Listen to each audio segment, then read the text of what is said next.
Muy buenos días, estimados estudiantes. Hoy día pues vamos a continuar hablando sobre el Virreinato del Perú, parte 3. A continuación, como ya sabrán, la clase pasada hemos hablado sobre la economía colonial o virreinal número 1. O sea, todo con lo que respecta a los principios económicos, las actividades económicas que se realizaban en esta época. Pero bien, vamos a recordar que el Virreinato del Perú pues ha estado enmarcado entre los años 1542, desde su implantación, hasta 1824. ¿Ok? Ahora, las características que hemos visto anteriormente de la economía colonial son las siguientes. Es el mercantilismo. ¿Qué cosa era el mercantilismo? Era la acumulación de ¿qué? De metales preciosos, obviamente que aseguraban las riquezas del país. Tenemos también al exclusivismo. ¿Qué cosa era el exclusivismo?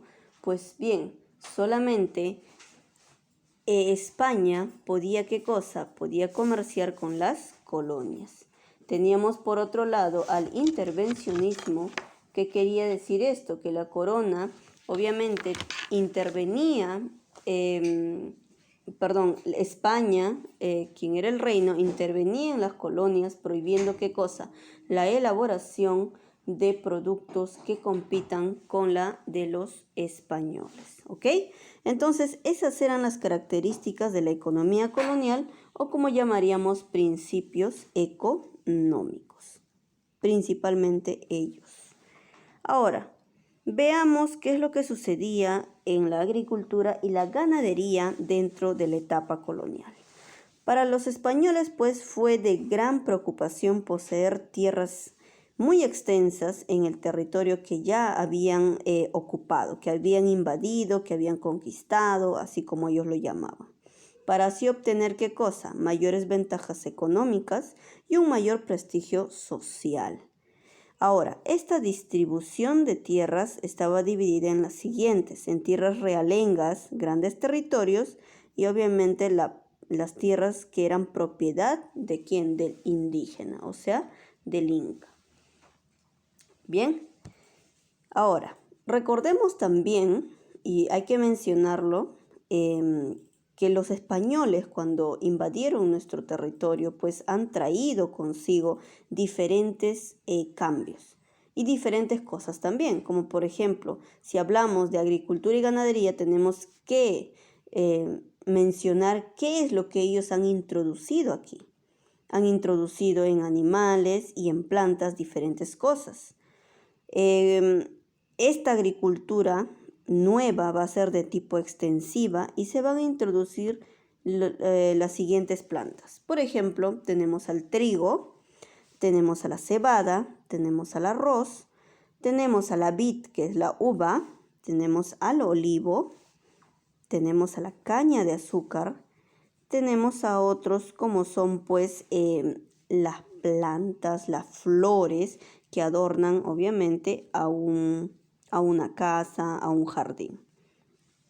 Pero lo que acabamos de mencionar son lo principal que ellos han traído.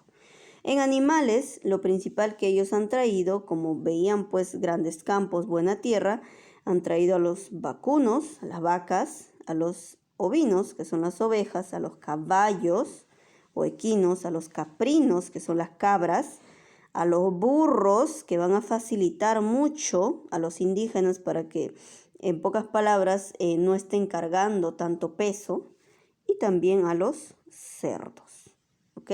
Entonces, eso es lo que ha introducido pues España dentro del Perú, en el aspecto de la agricultura y la ganadería. Pasamos a lo siguiente, hablar sobre la minería y las manufacturas. Sabemos que las mejores minas fueron de propiedad de España. Las minas más pequeñas fueron explotadas por particulares.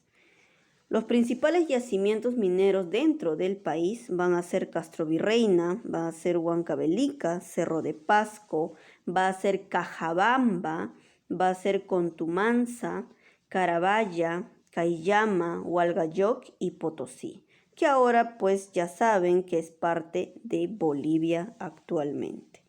Bien, vemos ahí una imagen también cómo es que ellos realizaban pues las llamadas minerías. Ya saben que en esta época pues han sido explotados cruelmente los indígenas en diferentes trabajos que ellos realizaban.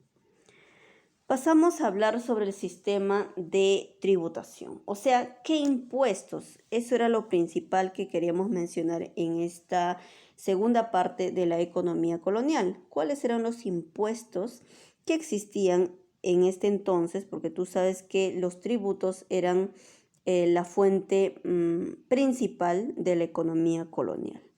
El sistema de tributación fue bastante complejo durante la época colonial. Entre ellos vamos a tener lo siguiente.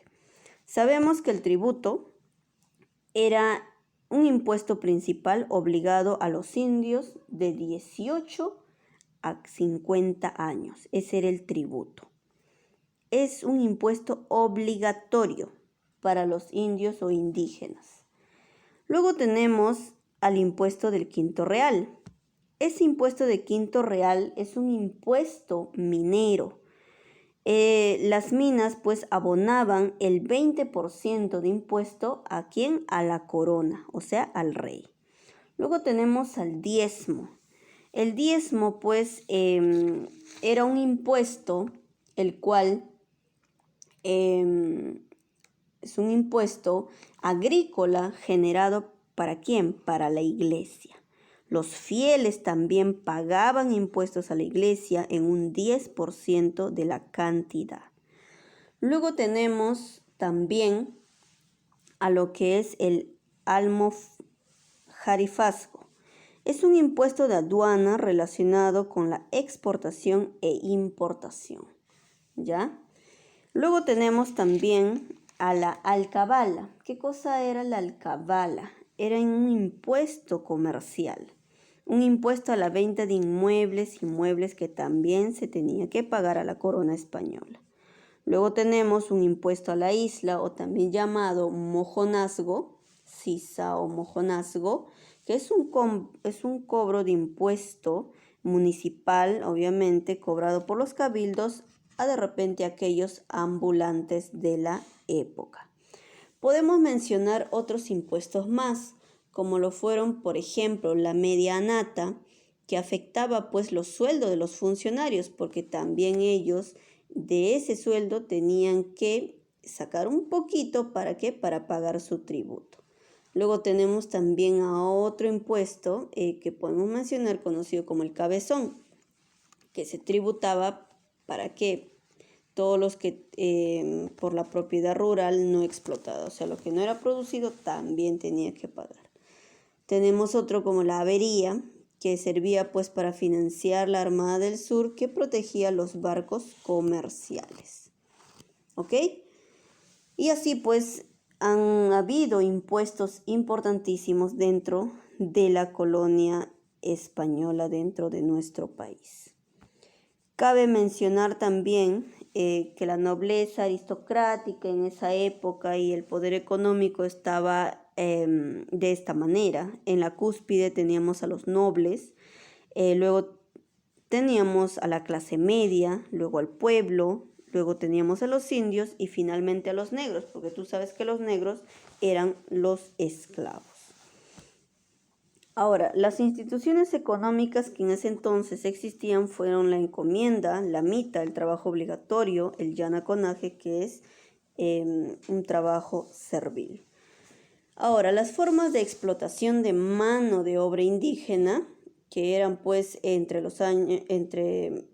aquellas personas que poseían 18 a 50 años, era el siguiente. Teníamos a la mita minera, obviamente un trabajo en las minas. Teníamos también a la mita de plaza, que era pues o que servía pues en las construcciones para obras públicas. Teníamos la mita obrajera, que realizado pues en los talleres artesanales y textiles. Teníamos al llamado llanaconaje, lo que estamos viendo aquí. Esta pues es la servidumbre en las haciendas de los terratenientes. Y por último tenemos al pongaje, que es un servicio doméstico para el grupo dominante. Entonces, de esa manera han existido pues instituciones económicas y formas de explotación de la mano de obra indígena. ¿Ok? Muy bien, chicos, con esta explicación pues de la segunda parte de lo que fue la economía virreinal, hemos culminado la clase. Gracias.